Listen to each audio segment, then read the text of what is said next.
In the early 1930s, a chilling project was born in the frozen landscapes of Manchuria. Officially, it was introduced as a research center meant to advance public health and protect the Japanese Empire from disease. On paper, it looked like a noble mission, but behind the barbed wire and guarded gates, something far darker was hidden. The facility was given the name Unit 731, a code that revealed nothing of its true nature. Few outsiders ever knew what took place within its walls, and those who did either remained silent out of fear or disappeared under mysterious circumstances. The complex stretched across acres of land, built like a small city within itself. Laboratories, prison blocks, and secret chambers stood side by side, designed not for saving lives but for studying the destruction of them. To the locals, it was a forbidden zone. Armed soldiers patrolled the perimeter day and night, ensuring that no curious eyes could ever glimpse what was happening inside. Farmers living nearby spoke of strange noises in the distance, screams that rose into the night air before being swallowed by silence. No one dared to investigate. What made the atmosphere even more unsettling was the secrecy that surrounded the place. Doctors and scientists walked in and out daily, wearing white coats and carrying files, their faces stern and unreadable. But those who looked closer could see the shadow of something monstrous behind their calm appearance. They were not healers. They were executioners of a different kind, cloaking their cruelty under the name of science. From its very beginning, Unit 731 was never just a laboratory. It was a theater of horror, carefully staged to keep the world blind. What started as a supposed medical center would soon reveal itself as one of the darkest crimes in human history. Inside the walls of Unit 731, the true nature of its work unfolded in ways too disturbing for most to imagine. Human beings were not treated as patients, but as objects, stripped of identity and dignity. They were labeled as logs, reducing their existence to nothing more than raw material for experiments. Men, women, and even children were forced into rooms that looked like clinics, but what happened there was closer to torture than medicine. Every act was carefully observed, every scream noted, as though suffering itself was a tool of discovery. The experiments carried out were unlike anything the world had ever seen. Some victims were strapped to tables and cut open without anesthesia, their organs examined while they were still alive. The scientists wanted to see how the human body reacted to pain, infection, and trauma in its purest form. In other chambers, prisoners were injected with diseases, plague, anthrax, cholera, just to watch how quickly the body would collapse. Each victim's decline was charted with clinical precision, as if their deaths were nothing more than scientific milestones. The cold of Manchuria became another weapon. Victims were forced to stand outside in freezing temperatures until their limbs hardened into ice. The researchers would then thaw the flesh to observe how frostbite destroyed human tissue. Others were tied to stakes as grenades exploded nearby, their injuries studied to improve military weapons. There was no end to the cruelty, no boundary to the imagination of those who saw pain as knowledge. Every act carried out inside Unit 731 blurred the line between science and sadism. The doctors in white coats believed they were serving a higher cause, but in truth, they were dismantling the very meaning of humanity.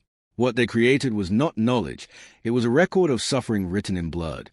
Beyond the walls of Unit 731, the reach of its cruelty spread far wider than anyone could see. The experiments were not contained to locked rooms or underground labs. Instead, entire communities became unwilling test sites. Planes flew low over villages, dropping fleas infected with plague into unsuspecting neighborhoods. Families who had gone to sleep in peace awoke to sickness that spread with terrifying speed. Within days, bodies weakened, fevers soared, and death consumed households one after another.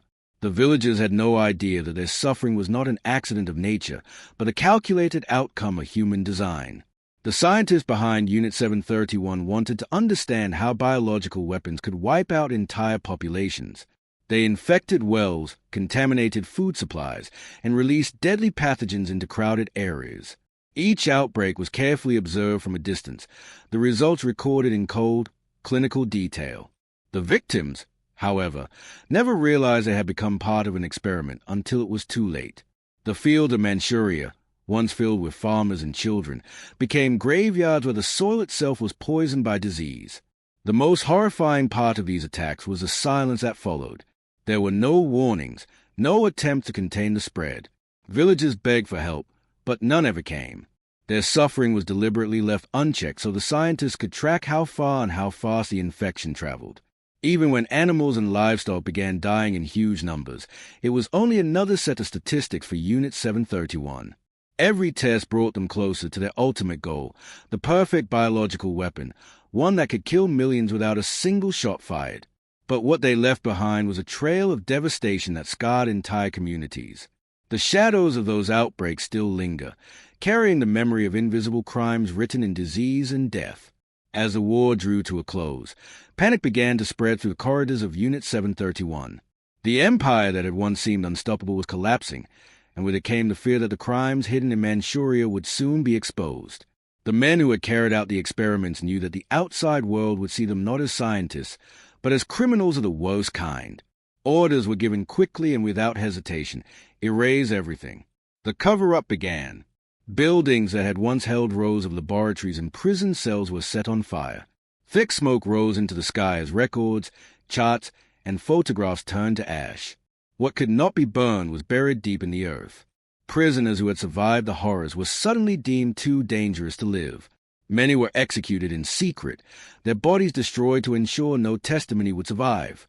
The few who might have escaped the facility were hunted down by soldiers determined to silence every voice that could reveal the truth. Yet even in their desperation, not everything could be erased. Scattered bones remained in shallow pits. Rusted surgical tools lay forgotten in hidden rooms. Fragments of reports, overlooked in the chaos, slipped into the hands of those who would later tell the story. Though much was lost, the traces that remained painted a picture more terrifying than any rumor. The retreat of the Japanese army left Manchuria littered with ruins, but the silence surrounding Unit 731 was deafening. For years, people in nearby villages spoke only in whispers about what they had seen and heard. The evidence of human cruelty lay buried, waiting to be uncovered. No fire or bullet could fully hide the nightmare that had once ruled behind those locked gates. When the war finally ended, many believed the scientists of Unit 731 would face the same justice as other war criminals. The world had heard of the Nuremberg trials in Europe, where those responsible for atrocities were held accountable. Survivors in Asia hoped the same fate awaited the men who had turned Manchuria into a field of death. But what unfolded was far more unsettling. Instead of punishment, many of the perpetrators were quietly protected. Their knowledge, built on suffering and death, was seen as too valuable to destroy. The documents they had tried so desperately to hide became bargaining chips.